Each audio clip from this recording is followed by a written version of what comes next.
Hola and welcome. Happy Thursday?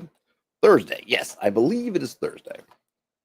We are continuing going through the companion book from the BECMI set to see what we want to take with us, what's interesting, what we want to backport into Old School Essentials, aka BX. I guess just to reset things a little bit. So I posted kind of a little mini rant in a couple places yesterday. I posted the first video a couple days ago on the Old School Essentials Facebook group, and I think most people are positive. Well, I would say everyone's positive, and some folks, and I want to stress, I think the folks that kind of touched on my nerve a little bit, we're not doing so out of maliciousness. I don't think they were trying to be trolls. I don't think they were trying to be mean, but. And there is a part of it that's just how it hits me. Okay.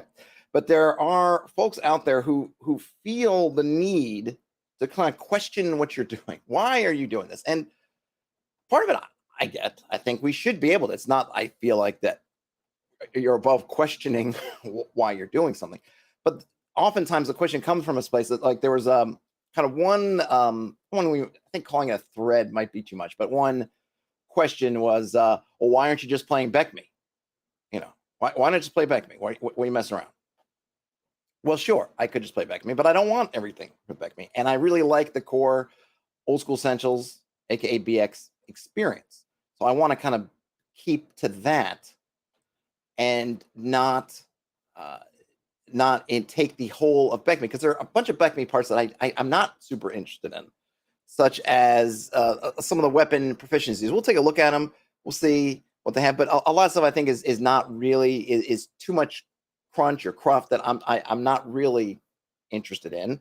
And I don't want to go to a hard 1 to 36. And of course, somebody had to point out, well, and again, I don't think they did it maliciously, but that expert talks about the 1 to 36. It's like, yeah, they do. They mention it because it's a quirk of history that BX stopped after the X. It was supposed to be BECMI. BECMI ought to have been from BX, but they stopped and started it. So just by virtue of chance and history and other factors they had no control of, they ended up with essentially this core 1 to 14 stretch, more or less. Even though, yes, they do mention that you can keep going up, and they mention the fact, like, I forget who pointed about Thieves, that like, oh yeah, Thieves, when this new companion piece comes out someday, which never came, Thieves are going to get some interesting stuff. They never did.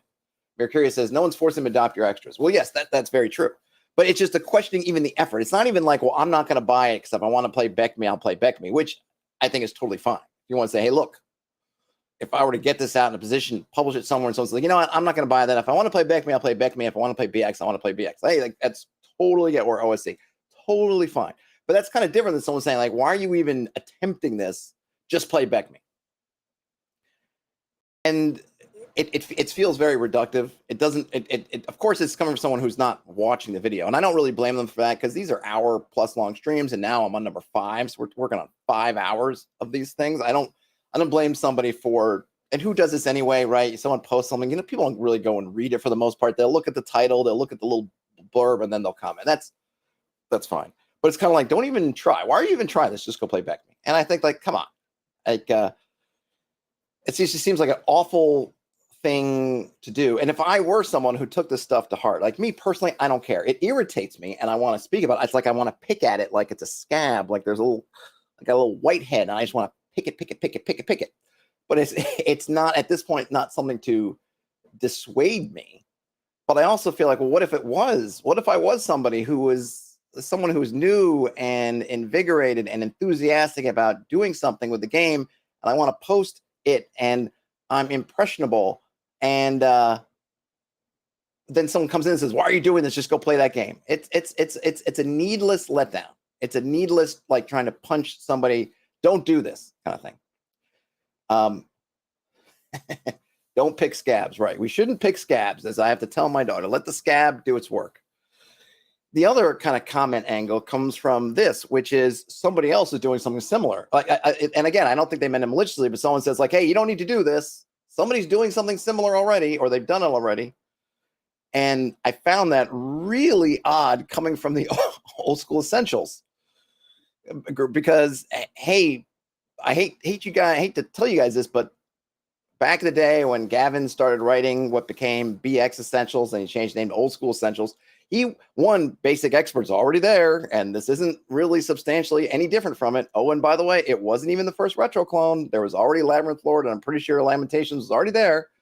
So the idea that you're enjoying somebody's work enough to be in their forum, to be in a kind of group about it, can't appreciate the fact that you may not be the first, second, or third to a market or to a community or just to an idea, but might have something fresh to offer is just to me mind-blowing, coming from folks who are profiting off of someone who was not the first or second, maybe not even third. I don't know.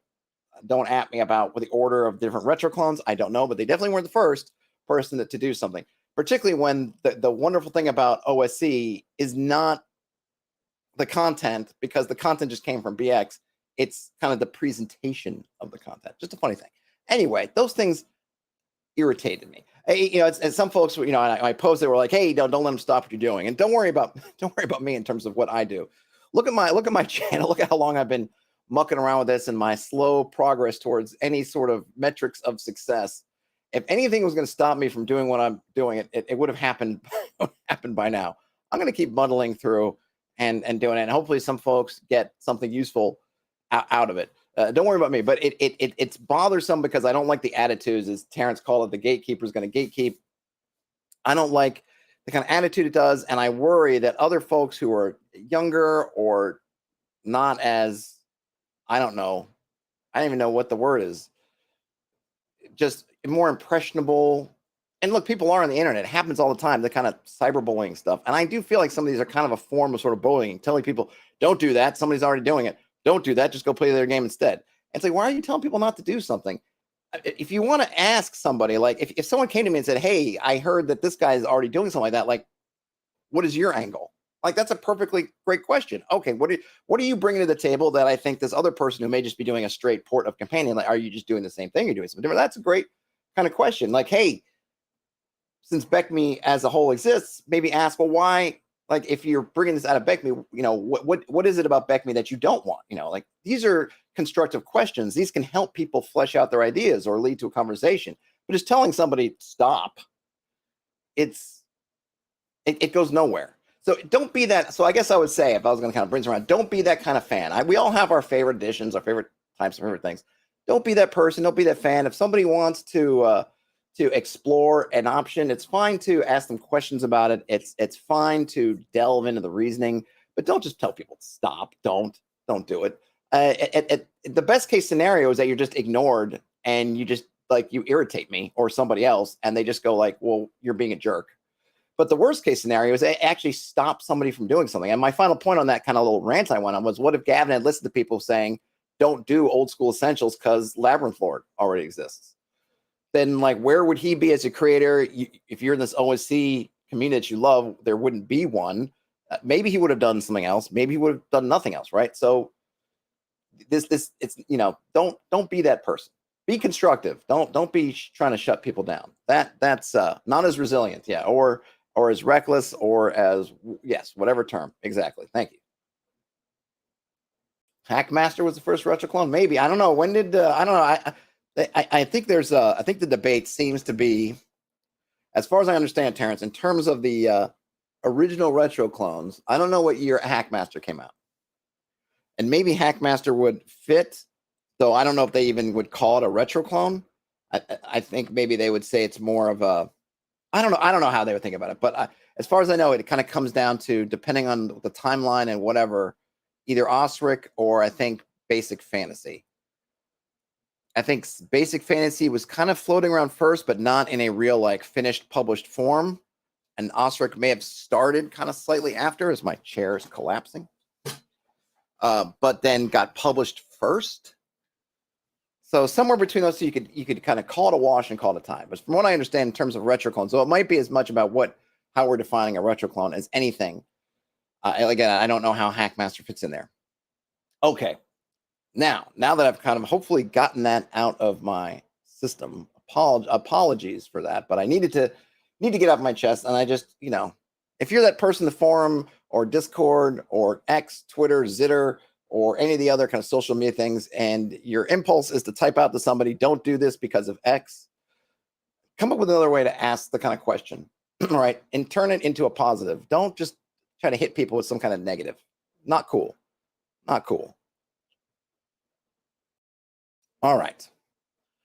Procedures. So I don't know. I think, as I mentioned, we ended at procedures yesterday, aka part 4. I don't know how much we're going to get into these, because a lot of this stuff is going to be very, your miles may vary as to how much is going to enter into it. So like, I'm not really concerned about, say, aging. We can roll some. I mean, they're being pretty generous. Humans 100 years, halflings 200 years, dwarves 400 years, elves 800 years. I didn't even know elves had a maximum. Did they? I thought elves were just flat out immortal, but here they're giving them an 800 year thing, and we also have some dice for that. So humans, it's at least 95 years, which is for natural, which is, I mean, this is almost like Numenorian blood. Well, not quite, but pretty good. Halflings is interesting because they're not going with Lord of the Rings, really, because Frodo at 111 was kind of, other than what the old took, was kind of the oldest hobbit in memory. And that was when he had 111 or so. So just giving them a minimum of 190 is pretty generous. Dwarves get minimum 375 and elves 750. But the one thing that having these does do is, they by engaging with age, then it allows things like spells that inflict aging, or in this case, they're talking about potion of longevity that will help defy aging. It does give them meaning. So whether you want to track it or not, it's kind of up to you. I've never found it to be particularly fruitful, maybe to track age, but I think maybe if I was doing a really long-term campaign, we talked last stream about the sort of cycle of years. And if you can get into a cadence where years are actually meaningful, in-game years, they happen not necessarily really fast, but that you can kind of crank through some years, and you can kind of get some interesting things going on with things like aging and yearly events and that sort of cycle of the seasons. And those can be very unapparent when your campaigns are just going blasting through in short periods of time. You can only find some meaning in some of these things when your campaigns take place over a long span of time, and kind of age is the same. So if you're able to get to kind of a thing where maybe a couple of months of real time equates to a year of game time, something like that, then those ages come into effect, and characters could start to age out, or could try to, I'm getting too old, and maybe you're going to have some rules for our degradation of your attribute scores, to which case you may want a potion of longevity to get 10 years. And that could be you might have that already in your treasure pile, or you might want to adventure for it, so on and so forth. But it's going to be very much, dependent on how time is in your game. 800 years is when they stop counting. That's right. Okay, so we have constructs. Let's see what they say about this. A construct is a monster that's not actually alive, which has been created magically. All right, I wonder, is this the first time that they brought out this term? Because I think coming now, looking at it from the past, it's like, yeah, I almost don't even need the definition. I get exactly what a construct is.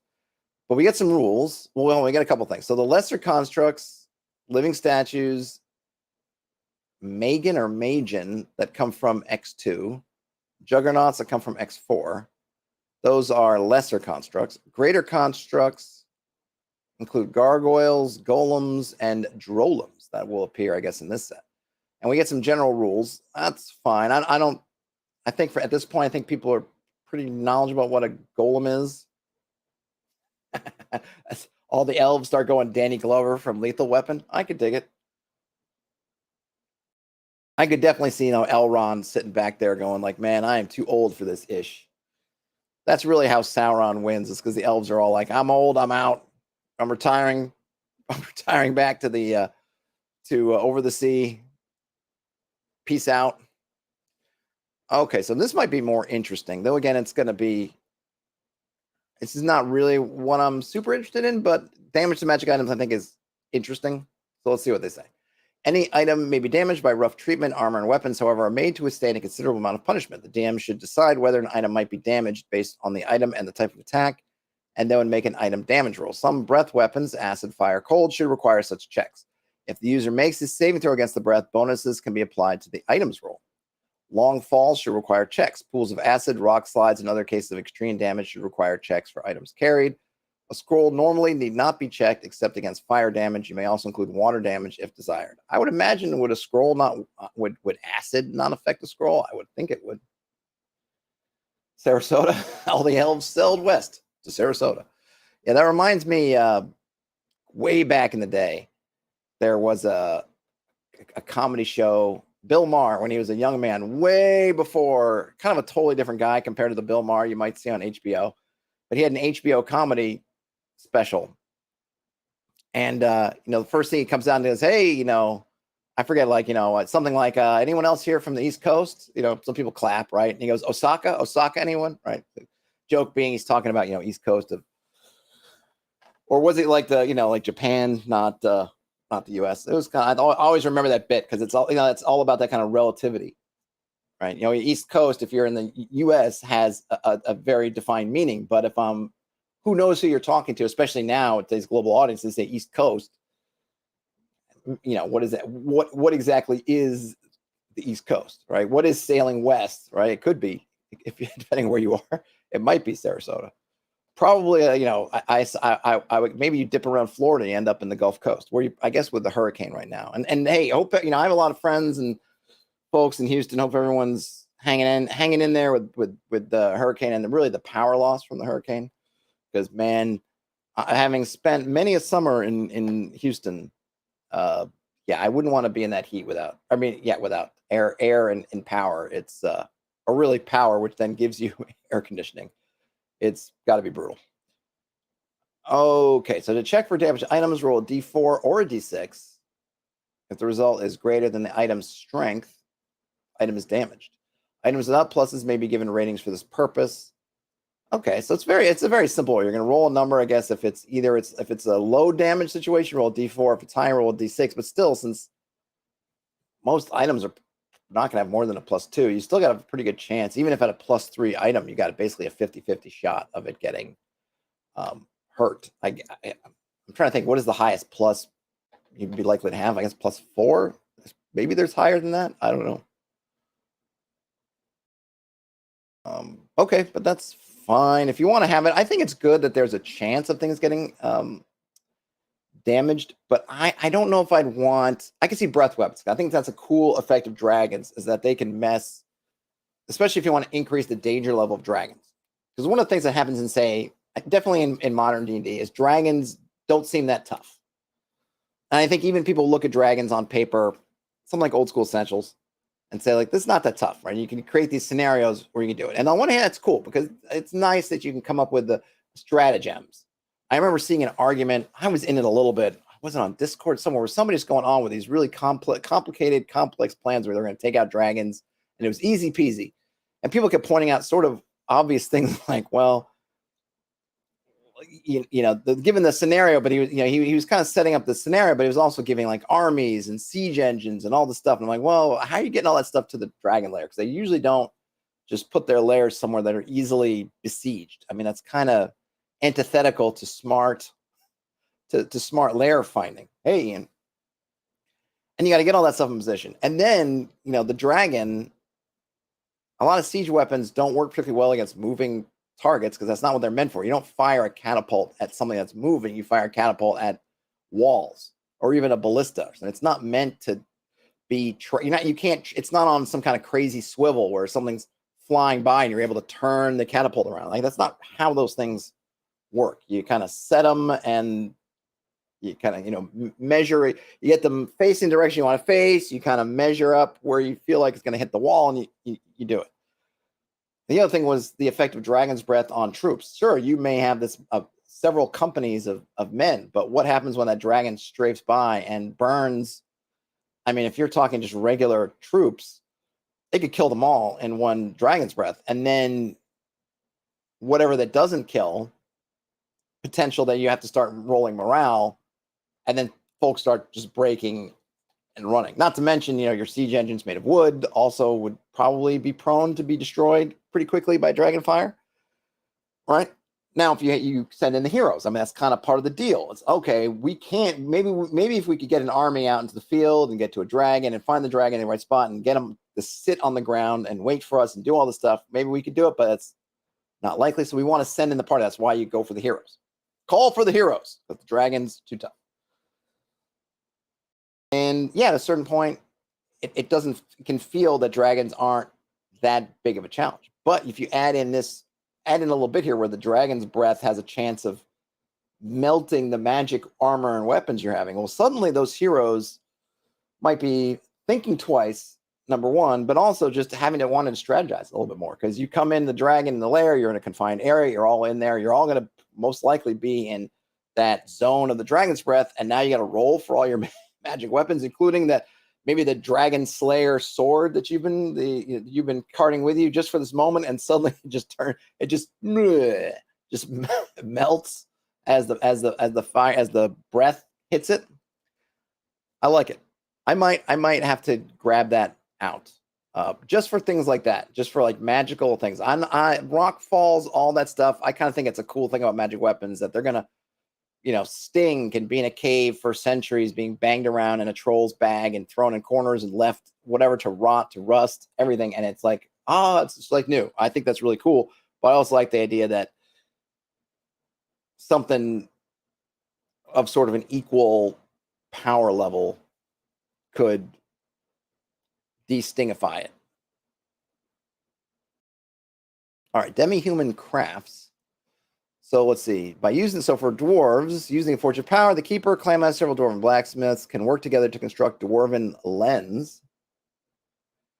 Well, I would say, so I remember I said kind of equal power level. Smog, so they do, so I guess on the one hand, Ian, I believe that they, I believe it was it ever answered? I don't think it was, I'm not sure if it was ever answered whether Dragon's Breath could have melted the One Ring. I think there's some idea that it might have been able to, but also the fact that, well, there are no dragons around. But I would also go with the power level thing, right? Sauron's essentially a demigod or a god, minor god. So they are beyond Smaug, is how I would put his thing. That's maybe I'll do it. But either way, probably a dragon wouldn't want to. I mean, I guess at least knowingly probably melt the One Ring. It would probably, I imagine if a dragon were to knowingly come into contact with the ring. Now, we have to also keep in mind that The Hobbit was written, so all the stuff with Smaug was way before Tolkien had his conception of the ring as it is in Lord of the Rings. So we don't know if he had a chance to rewrite The Hobbit in the style of Lord of the Rings. It would have been really interesting if it was the One Ring when Smaug encountered it, but when Smaug encountered it, it was just a magic ring. But I think they even asked at the Council of Elrond in Fellowship of the Ring if they could destroy it if Dragonfire or something else could do it. And I'm not sure what they came up with, but there were no dragons. But in my case, if I was recreating the One Ring thing, you would have to kind of match the power level. So most things would kind of be like dragons would be able to master. But if it was something that was like made by the gods, it might be more than that. It would be something like in Clash of the Titans, right? The Medusa blood melts the shield, but remember the Medusa is basically a creature who is equivalent to the Olympians, so they're kind of on equal footing, more or less. Whereas I wouldn't expect just like, I don't know, if somebody got some citric acid, a whole bunch of it, and put it and then put the shield in there, I'd imagine the shield wouldn't get melted. At least that's how I see it. But of course, if you had a One Ring scenario, it would be fascinating to think, could you get a dragon to breathe on it and get it for you? That might be one option. That would be an interesting adventure.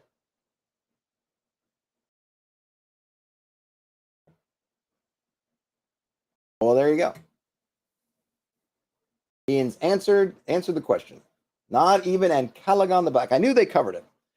Because the other thing is, remember that the dragons in Tolkien are basically also creations of Morgoth. So they're not the same as we think about in as kind of D&D dragons. They are literally sub-creations or what's the other word I'm thinking of? Because he can't really create, so it's a twisted version of something. Right? It's not even a true thing. So that makes sense that Sauron's is again a higher level than these kind of. I mean, there was some thought that dragons at some point were kind of like constructs. I mean, there was in some of Tolkien's early writings, like orcs and those things were also kind of constructs, sort of soulless kind of things, which was good for their, you know, for the attitude of you can just kill them all if they're just constructs, so you can just have fun killing them, like Legolas and Gimli were doing, right? Counting how many you killed because they don't matter. Doesn't matter. They're constructs. And that was some of the things that bothered Tolkien, and he never was able to settle about the question of orc creation. Was this concept of, you know, do they have souls that they can be saved? What were they? If they could be, if they did have souls, they could be saved. Then you shouldn't feel good about killing them, but it's okay to feel good about killing them if they're just kind of these sort of weird construct things. And he never answered it really. It's interesting that I think that he was uncomfortable with it, and he wanted to try to come up with a better thing for that. He just never was able to. He says this sword is forged upon the great dwarven anvil of Nokia's cell phones. Could be. Okay, so we can make things like a dwarven lens, which is a sheet of pure gold.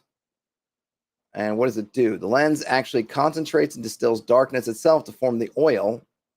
Oil of darkness? Oil of Olay? Oil of darkness. Okay. It's interesting that they give them these specific things to make. I might just be more free with what they can do, but it's kind of cool. So and it's weird too, they seem to be all about darkness. So because they talked about earlier how the halflings could create, what was it, the black flame or some kind of oil or some other thing of darkness. And here they have oil of darkness. Maybe it'll say again what the halflings can do. The crucible of black flame, right? And what did they do? It was like it was the web of shadows. What can the elves make? Oil of sunlight. It's really interesting. They make these very specific things. I'd rather just have kind of broad categories. Dwarves. I'm not sure what I would give halflings. But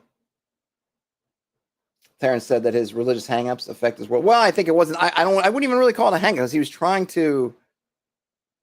really trying to answer some, I think, pretty fascinating religious questions in his work, right? So I wouldn't even look at it as a hang-up. I think that, because I guess, Terrence, what I think is that part of what makes Lord of the Rings resonate so much is because he is trying to answer these sort of spiritual religious questions. And I think what's lacking in a lot of the kind of epic sort of stories that have come out since Tolkien is that they're not grappling with anything like that. I don't find, for example, Game of Thrones to resonate very much, because as much as you can get into the nitty gritty and Red Wedding and whatever, I don't feel that he's really. I just think he's just stuff's happening. Stuff happens, different stuff happens, and I don't even know that is in effect what he wants to. I don't even know that that's something he's grappling with. I don't even know if it's a question he's trying to answer. It's like, this is really the world. It's just crap happens and then you die, kind of thing. So, in Tolkien's case, I look at it as a positive. I think that's one of the things that's the reason why his work holds up on a meaningful level. Because in other ways, it's such a weird book. It's such the pacing, and all these things don't line up. That's one of the fascinating things with Lord of the Rings, is how it doesn't really line up with the way you would want to tell stories or do things. Like it breaks so many rules, and not even as a conscious thing. I don't think it does so many things in ways that seem inconceivable to anybody trying to get a book published, let alone make a legendary bestseller.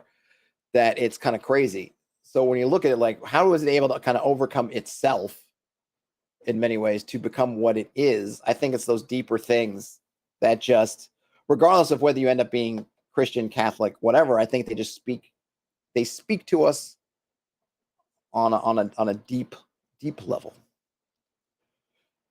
Okay, so this stuff with the crafts is interesting. I'm not sure why they're giving them specific things, but it is kind of cool. They're basically saying, like, these things that are out there in the world, kind of here's where they're made. Though there's still plenty of other stuff that I guess has no particular origin point, but still it's kind of cool. Hit point maximums. The maximum hit points possible for any character is the roll of 9 hit dice plus con bonus, plus given hit points gained for additional levels for an 18 con and maximum die rolls. Okay, so we get some total. So The maximum for fighters at level 15 is 111. I'm okay. I don't care. Interesting, don't care. Dwarves come in at 108 max, but that would be, maximum, max hit points or max con, right? All that stuff kind of maxed out. I guess that's good to know. I'm not sure why they're telling us that. It's kind of like, hey, we just gone through all these crafts, these demi-human crafts. Now we'll just give you a little blip on hit point maximum. Okay. Okay. So poisons. Anything good about poisons we want? Poisonous touch. The use of poisons is evil. I agree with that. If I would allow poisons in my game, there would definitely be an alignment thing. That's just not how you are supposed to do.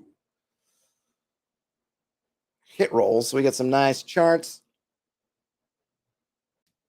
So they're giving these ranks. Remember, because the demi-humans, even though they stop leveling up, they kind of keep leveling up, and that leveling becomes this attack rank kind of thing, so they can kind of go up in their attack rank, and so they can get, or they can increase those sort of combat, what do they call it, techniques, maneuvers. Hey Samuel, what is up? We're looking at the companion rules right now. We're in hit roll charts. But I don't really care. What's this? Get more armor. So it's basically all your armor classes. Fine. Hey, Bruno. Bruno says they find it difficult to incorporate alignment in the games. Well, I don't try to be. So for myself, I like alignment. I'm fine with other methods. Ultimately what I like is there to be, I want some kind of morality in the games. And it doesn't really matter whether the players decide to be moral themselves. I like there to be some concept of morality. I think it's a good challenge. I don't like the kind of modern, I feel like, concept of, as long as I do whatever I want and I can kind of make some kind of half-assed explanation for why I did it, then it's all cool. It's kind of relative. It's because I get it, it's coming from the real world in a large sense, the sort of relative morality. As long as I can justify it, then I'm good. I don't like it. I like the challenge of like, well, I'm navigating this world that is definitely amoral and potentially just evil, but I'm going to try to do it without dipping my toe too much, or what can I do without getting myself too corrupted or go down the evil path. Then there are many ways to express it. It doesn't have to be alignment, but alignment, I think, often is just a nice, clean, neat way to do it somewhat, because it also, it can be hard to define or where you stand. But what I guess ultimately what I want is, what I've come to is I want players to sort of understand what they're doing and then make that conscious choice to, hey, you're going to do this. It's evil, right? You're going to use poison on your blade. This is good cause. It is evil, and you're going to pay a price for that evil. Okay. Yes, no. I don't want to, I'm not into playing like the gotcha game. If you did this thing, I was all of a sudden I go, ha, now you're evil. Like, no bueno. And I also don't like the idea of someone wanting to do something and me stopping them and say, no, you can't do that because you're the good guy. To me, it's a descriptive thing. The players do things, and that becomes their alignment is the sum of kind of what they do.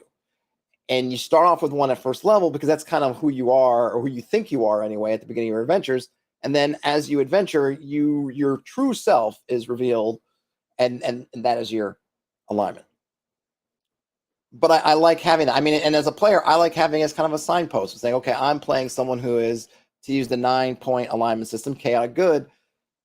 What that says about me, and it gives me sort of because I often think of, like, right, with old school games, we're not doing tons of backgrounds. We're not coming up with a bunch of stuff. Usually we're not doing all that. So one of the things that backstories give you is this characterization. And if I'm just rolling up a guy for, say, old school essentials, I don't have all that. But what I can think about is, well, where am I on the kind of alignment thing? Now, I know basic in old school essentials only has chaos, law, and neutral.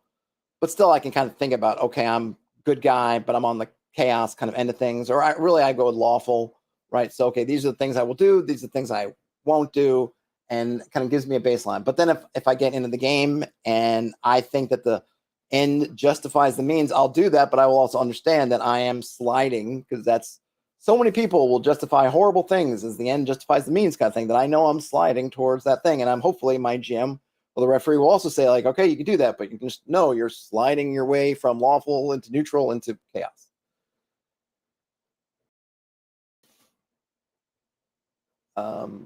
Let's see. Terrence says their hot take is that knowing what is and doing good acts that have real consequences is part of the draw of fantasy role play. I agree.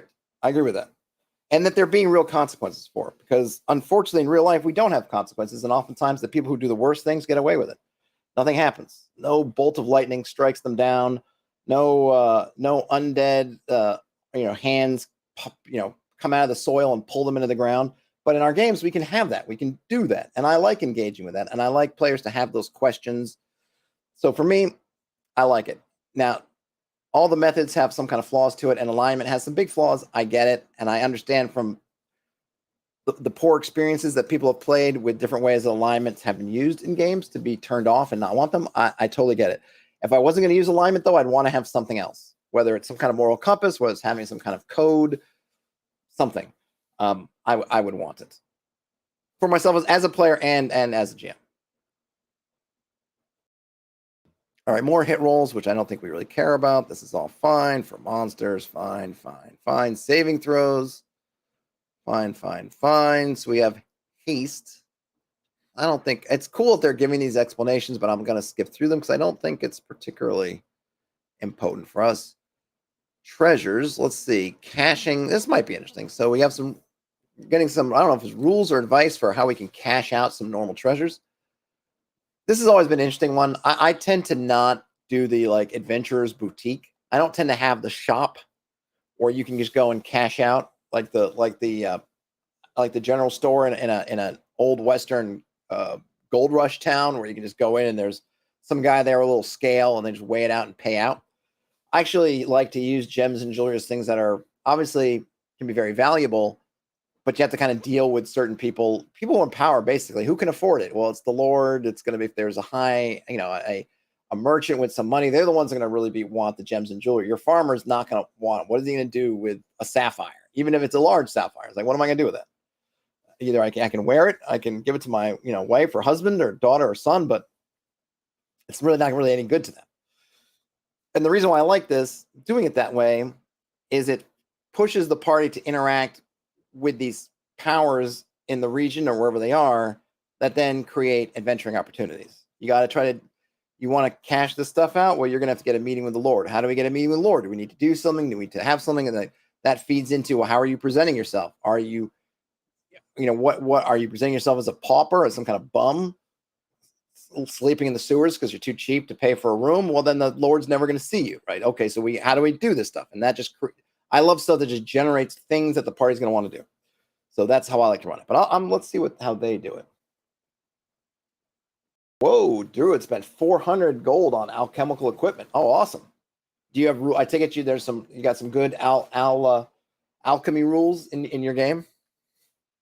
Hopefully they got a lab or somewhere to put it, because I hope they're not carting that stuff all out in their back. Though they might. Terrence says, dressing up your prize cow for the fair judging with a gem of seeing you found out back. That's right. Might do it. That would actually be a fun thing to have a really small chance of there being a powerful item in some farm shed somewhere just because somebody found it on the ground or on a body or something and took it and just didn't have the money to get it identified and didn't really care. So they just put it in their shack. Forest lab. Oh yeah, that's true. They live in the woods. Okay, so gems and jewelry. At the end of each adventure, the session, most likely, the characters earn experience points based on the actual value of all treasures found and kept. However, they might lose some of the value of gems and jewelry in the process of exchanging such items for coin. Though gems and jewelry are easy to carry, they are also hard to convert to spendable money. Most specialists and mercenaries will accept gems as payment, but they do not normally give change for overpayment, nor do they accept jewelry as is easily damaged. So that's interesting. So you can, if oftentimes we find loose gems, and it's good to know that you can use those to pay your hirelings, mercenaries, whatever, but they're not cashing you back, right? If you owe the guy 200 gold pieces for however many months and weeks, whatever, of service, or that's their cut of the treasure, but you only have a 300 gold piece gem to give them, they're not giving you 100 back. So you're going to lose. You're going to lose it. Okay, so for most expenses, coin must be used. Most pieces of jewelry may be broken up into its gems, metal, etc. The whole piece is worth more than the individual parts. Up to half the value may be lost by such barbaric practices. Any town or city will have a businessman who will exchange coins for gems and jewelry, and probably vice versa. For gems, a fee of 1 to 5% of the value is charged. Jewelry is harder to sell, and a 2 to 12% fee may be charged. Small towns have less cash on hand and may be unable to buy expensive jewels or gems. As a general guideline, the population of the town is equal to the largest value of item it can convert to coin. Oh, that's interesting. Living that Radagast life. Yeah, exactly. So this is kind of, I like this. I like this, actually. Can I highlight this? I need to figure out a way to highlight stuff. I like this really kind of, it's a free PDF reader called Sumatra PDF, and it's very light, very small, tiny footprint, works pretty darn well. But sometimes it is missing some things. Like I'd love like a little, I can copy it, but I don't want to do that. Anyway, I'll have to remember. But this idea that you have to go to a town or a city. So you can't just go to a village. And I like this idea of towns as trade, commerce, administration, whatever, villages, subsistence, farming, and raw materials. So in the villages in my game, there's no adventure shop, there's no shops at all, and there's definitely nobody like hanging around wanting to buy your gems. You got to go to a town or a city, which I like that. I also like this, that you can have quick. People often talk about how the economies in games, right, are all kind of screwy, and this is not unscrewifying. This is not like the answer to all the economics in medieval fantasy games question, but it is a nice little shorthand for how far you have to go to get. So you need 10,000 people, a city, to handle a gem or jewelry that's worth 10,000, which means, again, which I think is good, is that it forces your party have to make choices, decisions, having to, okay, we have this wonderful tiara. It's beautiful. It's worth 10,000 gold, but you take that to the town and the guy's like, yeah, I can't handle this. You're going to have to take that to the capital. Like that's the only place where you're going to be able to get that. And then the guy says, but I'll break it down for you. But, because I could use that gem there, or this piece there, but you're going to lose half the value. What do you do? Do you do that and say, well, we're going to lose half the value, but we can cash it out here with this guy? Or do we trek to the capital? Or do we hold on to it and give it as a gift to somebody, a lord or someone else, and we're going to lose out in the value, but we're going to gain that value in cachet and favor and something we can do, right? These are all great decisions. They get people to move around, right? I want people to have to go to different places and see different things. And here's another method of getting your party to kind of move. Hey, you got some big ass jewel, you got to take it to a city. You can't just take it to the ye old adventurers trading post. Not going to be able to handle it. You're going to have to take that somewhere. So I'm all for it. A businessman may always refuse to cash an item for various reasons. That's fine. If a businessman refuses the transaction, a wealthy private individual might be found to buy the item. The amount offered will be 20 to 80% of the stated value, and a jeweler is usually consulted to appraise the item. So if you want to take it to a private collector, then it's interesting. It's just all these kind of ways that the value kind of gets drained a bit. So, which also is kind of answering that question of what to do with all the wealth. Well, if you're getting a lot of your wealth in jewels and gems, then you don't exactly get out the amount that you think you're getting. You may have it's almost like the value that you might get in the game says 10,000, but the reality is that's like the maximum potential. And the reality is you're probably going to get less than that. And you're going to have to work. You have to put a little bit of effort to get it. So it's a little bit of a different game. It almost makes some of the downtime stuff more meaningful, because now these are things that could be downtime things, or even role playing if you want to kind of role play it out things. It's not just you go back to town and cash out. It's okay, we got to find buyers. We got to find people who can accept this. We got to decide what we're going to keep and maybe use as bargaining pieces, or what we can use for magic and other things. Oh, because I have spells that require diamonds of at least 500 gold piece value. Great. So let's set those aside. Yada, yada, yada. Right. So it's all kind of, I like it's decisions. It's choices for characters, and it makes some of these things more involved than it might have been. Now, some folks may not want that. That's the opposite of what they want, because it's, a little bit of, again, Excel spreadsheet the game, but still. Terrence says, looks like my horse's new tiara, so we get to the city. Yeehaw! Yep, exactly. All right, special treasures. Unlike gems and jewelry, special treasures, furs, spices and herbs, woods, metals, weapons, and armor, yada, yada, yada, must be sold before I think they meant not and. So before you get an XP reward, you have to sell it. So I guess it seems like gems and jewelry, you don't have to sell first. So you'll get the XP for the full value, that full potential, but you're actually, the money you're going to get back is less. Other things, so non-gems, jewelry, and obviously coin, you have to sell first before you get the XP. Prices given are approximately what the items will bring in. Markets trading in these goods, the prices will not normally be higher except where those items are scarce. Prices may be lower if the goods are in common supply. And this is non-magical stuff. So now in terms of magic, let's see. So we as a GM got to decide whether magic items can be bought or sold and where this would occur. Yeah, I'm not big into the buying and selling of magic items, but they're great gifts. They're great gifts if you want to give someone's lords, kid, a +1 magic dagger or something, that's all cool. So here they're mentioning maybe, depending on obviously how high magic the world is going to enter into this. Magic Users Guild might be the place to go. We have some price suggestions. Armor, 10 to 150,000 gold pieces. Rods from 25 to 500,000. Rings from 10 to 250,000. Missile device, same thing. Staffs, 15 to 300. Swords, 5 to 500,000. There's probably some methodology to where you get to, but we just have the ranges right now. You may choose to award XP for cash gain through sale of magic items. Beware, however, that a rare item may bring in vast amounts of unearned experience. Well, did you unearn it? I suppose it depends, because I guess if you just found it as part of a random pile, then it might feel unearned. I don't know.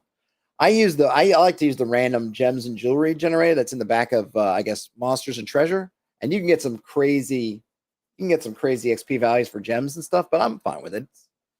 You get lucky. It's okay. It's okay for the party to get seriously lucky, because guess what? They'll pick up some serious unluckiness as well.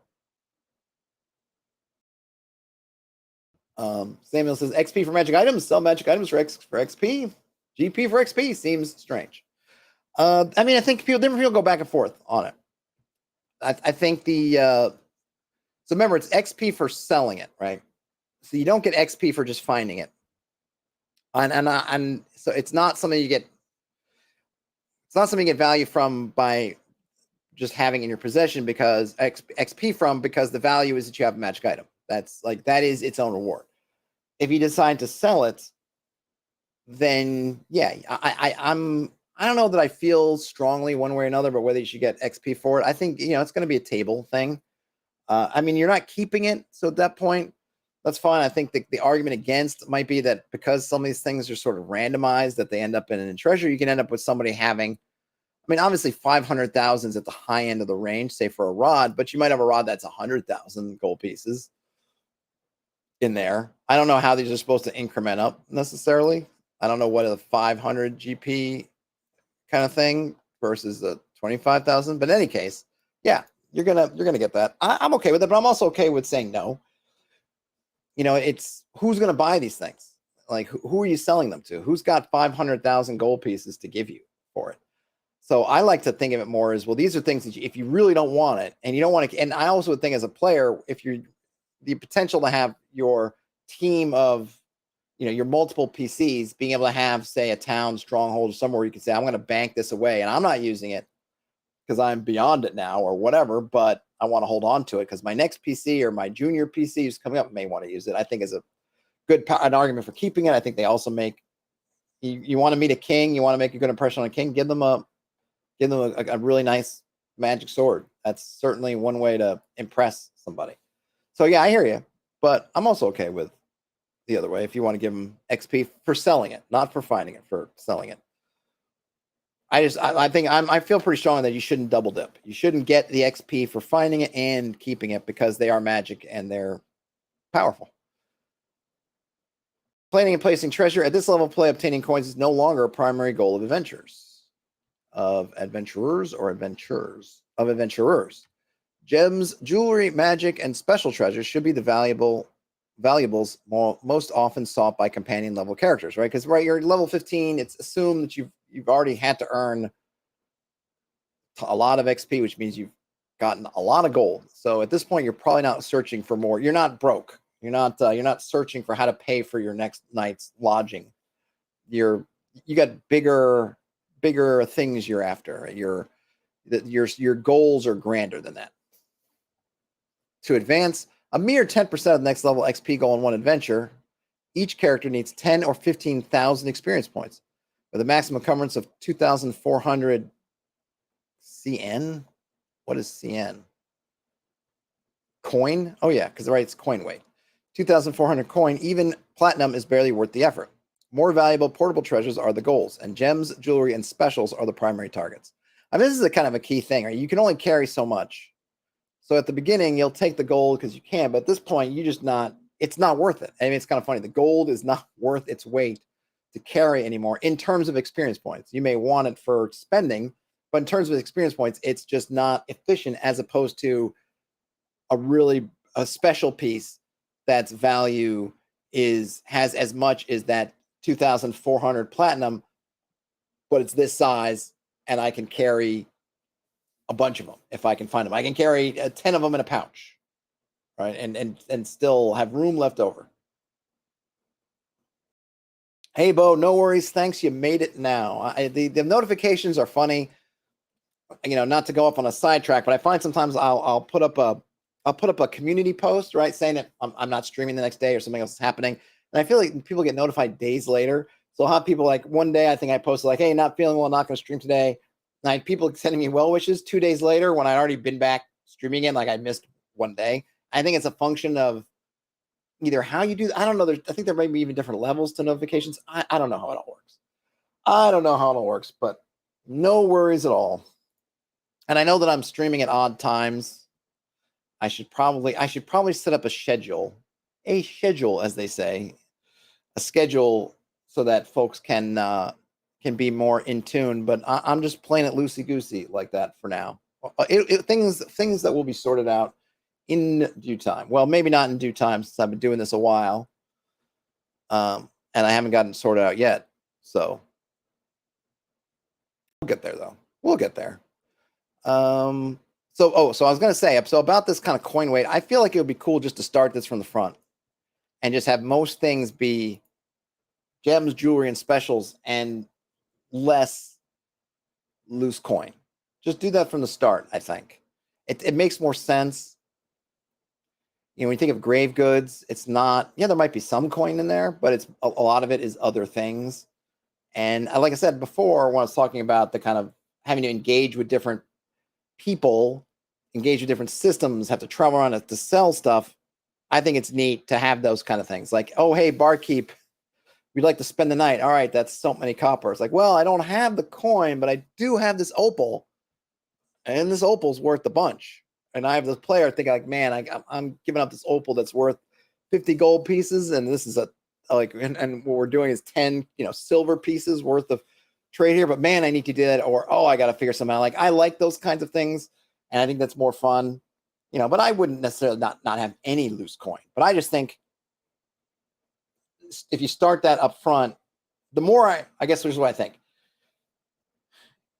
The more we could set up things from the beginning of the campaign, beginning of our characters, then it's a more natural progression. And if we start folks thinking early about, hey, it's not going to be piles of coins, but it's being all these specialized things, then that gets thinking later. It also brings an idea of why might you want certain hirelings? Why would you want to hire an appraiser to be on your staff, to be as part of your train, your camp, or back home at your base or whatever? Well, it's for these reasons, so you can get things, so you can find out the value, so you can have somebody who can do that. Maybe you hire a factor or an accountant, and they can do kind of during downtime or when you're on adventuring, they can make the deals to sell some of these things while you're gone. Like I think all this stuff and sort of building all this stuff that kind of builds up to the things that at domain level where you want, or even just at high level, seed them at the beginning, and I think then people will kind of, I think will naturally flow in a direction as opposed to making like a change. Well, now that you're, fourth level, all of a sudden, boom, coins are no longer worth it kind of thing. Some of the stuff will come out in the wash because people will figure it out. Oh, we left the tapestry that was there, but we brought all these bags of gold and it didn't end up XP, and someone may wonder, well, geez, how much was that tapestry worth? Maybe we should have brought it back. Or maybe you just tell your party. I don't tend to just tell my players how much things like that are worth. I make them go through the process of getting it appraised. But in any case, I think, start this stuff from the start. So instead of switching up the treasure when you get to a certain level, just have all the treasure be this way, and they'll still get enough loose coin. And then they'll be comfortable and they'll be used to these procedures and mechanics and the flow. And then when they get to higher levels, it will feel all part of a continuum as opposed to some kind of jarring, rough change. Terrence, it gets more alerted by the Facebook. Aha. Yes, because I do stream on Facebook. I don't think anybody actually watches on Facebook, but to Terrence's point, if you follow the page on Facebook, if you're on Facebook, then maybe that's a better way to get notified.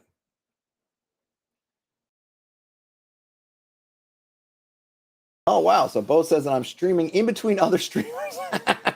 Well, hey, if that's what Bo, if that's good for you, that's good. I don't know that I'll be always streaming at this time. This is not my usual time slot. Is later than the later in the afternoon usually, but I'm glad this time works for you. It's kind of a summer thing. We'll see how things go. I do appreciate that in the summer, different people can watch it in the afternoon. I think ideally I'd like to have maybe some days kind of morning earlier and some days later, sort of give different folks a chance to to tune in. I don't know, to join the patty. Okay, where are we? Oh, let's see. So, okay, we got the stuff. Good. Pre-calculating treasure. That's fine. I don't need it. So we get some new weapons, which are kind of fun, but I don't think they're super important. Bastard swords, blackjacks, blowguns. We talked about these before. Bolas. I like that they have some kind of specials. So that for the whip, for example, or the net. Well, I'll do the whip. Whip has an entangling effect. I get annoyed by the people who are like, I want the whip to do as much damage as a spear or a sword because I want to use a whip. I just can't. It just bugs me, right? If you want to use the whip, and then deal with the downside of the whip is that it just doesn't do as much damage. That's the nature of a whip. A whip does not hurt you as much as, if you want to kill somebody in quick order, you don't grab the whip. You grab the whip because you want to whip somebody. You don't grab them to kill somebody. It's just a different thing, right? The armies, there's a reason why people never went around with armies of whippers or whippersnappers, for that matter, to do things. Okay, and yes, I know we're playing fantasy games, but sorry, it just doesn't work. But if you want to use the whip, and then you get this cool entangling thing you can do, a la all the folks in movies who will use the whip to grab the arm or trip somebody, I'm all for it. And so you decide as a player, you want to make that trade-off. I want this entangling attack, and I'm willing to deal with the less damage output for the entangling attack. I think that's just a really nice way to do it. And that's what they've done, which is good. So we get some monsters here. Okay, I'm not super interested in the monsters. We get beholders. I don't know if this is where beholders first show up or if they're just brought in from somewhere else, but we get beholders. Dragons, white dragons, black, blue, red, green, gold. Dolphins, claws, kicks, wings, and tail. What? And tail? What does that mean? Claws, kicks, wings, and tail? I don't know. And then they get their spells. I like dragons having spells. I don't know if I don't know. Someone's more familiar with some of the Appendix N type stuff. Was that just a D&D thing, giving dragon spells, or was that from something? I mean, certainly Smaug did not use spells, but I like it. There's a dragon turtle. Drolums. A drolum is a type of golem, which looks like a dragon. Okay. It's not alive, but a construction made by a high-level magic user or cleric. See, that's kind of like what Tolkien's dragons were, at least at one stage. Probably not in its final form. A drudge. Gargantua. All right, so we got a bunch of these things. I'm just going to... They're fun. If you want some monsters, you got them. But I don't think they're anything new to anybody. Let me just zip through here. Zip, zip, zip. Charts and tables. Are these at all interesting? Treasure types. I like to use online generators because these are kind of I mean, I already find them somewhat confusing. I'm not sure why they go in the order. I don't really understand the layout. I mean, I understand that I can look and see, oh, okay, some of these things, but I feel like this could have been done. I feel like there are much more efficient ways to do this kind of treasure thing. And I don't like that the fact that sometimes I'm coming with treasures on the fly, and it's really hard to figure out. I got to read through all these to figure out kind of which one I want. For example, donjon.bin.sh has you can use a treasure generator, and it references these types.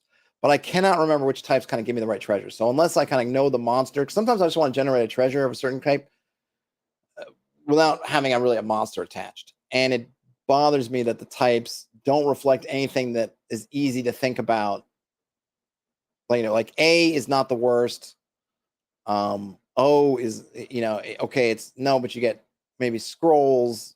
I don't know. It's kind of like I just want something I can really like at a glance get without having to cross-reference a bunch of stuff. And I'm sure there's folks out there who have internalized these types and can do them. I never got the hang of it. I always end up kind of bouncing off it. It might be me. But I appreciate the online generators, and I think that there is probably just more efficient, better ways to do that now than they were aware of then. Okay, so we get jewelry. I'm just gonna skip over these. Are we done? Did we finish? Are we through? Let's see, gems and jewelry. Did we see a gem or jewelry generator? Value of special items. So if you want your furs, so these are kind of nice to have. This is a nice table to have just for your, for dungeon stuff. Rare books, furs, typical furs, rich furs, incense, ivory, perfumes, rugs and tapestries, and kind of what they're made of. These are all really good to have. And they give you encumbrance and the value. I would have liked, I mean, you can kind of figure out where the kind of, if you want to roll them up, you can kind of figure out the dice they're using, but it's another one that's kind of, I guess, modern conveniences where they'll tell you exactly which dice to roll, as opposed to having to try to figure out like what 40 to 90 is if I want to roll that with dice. I guess that'll be 1d6 plus 3 times 10 to get me 40 to 90, right? But, help us out. You don't have to make it, you don't have to encrypt it. Let's see. Random. We got random. What is this? Random what? Random. Oh, just magic items. Okay. All right. Treasures, scrolls, more treasures. Okay. I'm just gonna start skipping around. I think we might be done, and we get some adventures. I'm not gonna. So I can make a poll about this. What is this supposed to be? Oh my gosh! I think this is. I have to pull off my book to see, but I'm guessing this is not supposed to be that dark. So I think this is supposed to be almost something you would read to the party.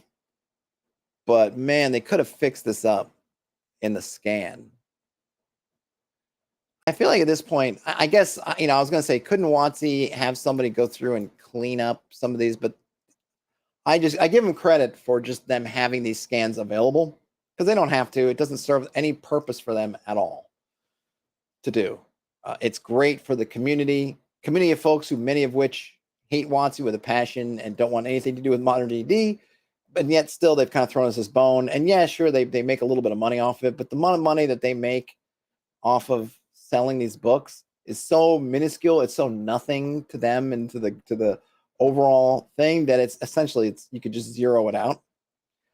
So I'm grateful that someone hasn't come along and said, why are we encouraging people to play editions of D&D other than the latest one?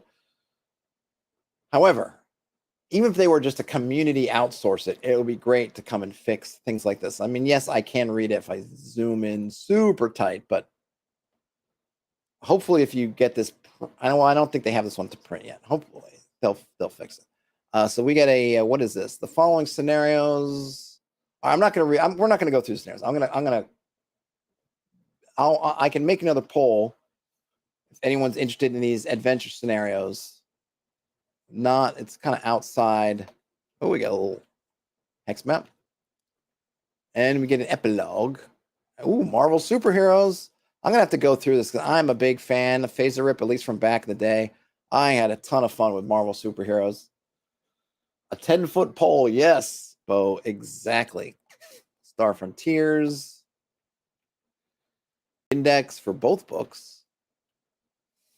Not super expansive, but you've got it. All right. So we are now done. We are now done with, I guess, with the first part. How can I saw? What will we call this? The first half, the first phase. First phase is done. We've read through both the Dungeon Master's Companion and the Player's Companion. So the next phase will be to we're gonna let me know in the comments. Let me know places what you guys would want to pick out. I'm gonna come up with the things that I feel like I want to pick out to port back. Remember, the idea here is I'm not trying to do so companion. Remember what's happening with BECMI. Basic, the B, the E, first to like 14th level, and then companion picking up with 15th level to 25th level, I think is how they have it. And so just to remember our design, or at least my design goals here, is I'm not trying to add levels to the end of Old School Essentials. What I want to do is I want to keep that core 1 to 14 experience. And basically, from my mind, just 14, it's the end. Maybe you can dribble on with extra experience points and get little incremental things, but your main advancement's done. It's done. You're basically maxed. Max level's 14 or whatever it is. I have to look to see when the last level, the last thing gets something, substantial. I think it's 14. So what I want to do is I want to take elements here that they're locking to like something like 9th level. Some of the choices get made at name level here, and I want to backport it to help flesh out even more that 1 to 14. I want to keep that core range of levels, but I want to bring over the features that here they gate till 15th level or 9th level, I think, for some of the stuff, whatever it is, and bring it down. So that's kind of, and if we have to make adjustments to the power curve or to when certain things happen, that's fine. That's kind of the goal. So the next step will be, now that we've gone through and we've sort of at least become somewhat familiar with the kind of stuff that's in the companion book, we have to pull that stuff out, the elements that we want, and see how we can bring them into the core Old School Essentials levels.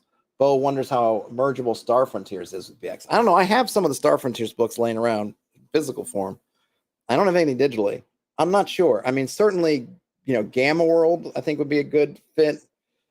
I think there's a lot of stuff you can have fun with Metamorphosis Alpha, bringing some of the things in, like the mutations and things. I guess Gamma World also. I'm not sure with Star Frontiers. It'd be interesting to take a look at some point. So that'll be the next step. I don't know whether I'll take a quick break from this or whether we'll just hit in it tomorrow. I might take tomorrow, do something else, just to kind of a palate cleanser, just kind of give our minds a bit to breathe, and then maybe come back next week. We'll see how I feel.